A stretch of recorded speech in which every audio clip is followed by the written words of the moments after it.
तब यहाँ उथड़ा में आया और मौलाना अय्यूब साहब दामद बरकातुहू ने कुछ छोटी छोटी बच्चियां मेरे सामने रखी जिन्होंने किराते सबा में सूरह फातिहा सुनाई, किसी ने सूरह फलक सुनाया, किसी ने सूरह नास सुनाया, और आज तो 5 बच्चियों ने मुकम्मल किराते सबा में पूरा कुरान मुकम्मल किया, अशरे सगीरा में कुरान मुकम्मल किया। वो देखकर मैं सोचने लगा कि मैं तो बेकार ही अपने आप को बहुत होशियार समझता था कि पढ़ाता भी हूँ और पढ़ता भी हूँ, ये तो बच्चियां भी ये काम करती है। और एक बात समझना, बहुत से लोग किराते सबा के ऊपर एतराज उठाते, क्योंकि जब हम पढ़ते ना, जैसा हमने पढ़ा मालिक यौमिद्दीन,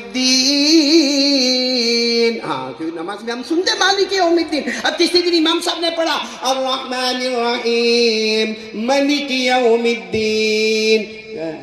इमाम साहब को निकाल देना चाहिए, इसको सूरह फातिहा भी नहीं आती है। तो फिर दूसरी नमाज में उसने पढ़ा अर्रहमानिर रहीम मलिक यौमिद्दीन, अर्रहमानिर रहीम।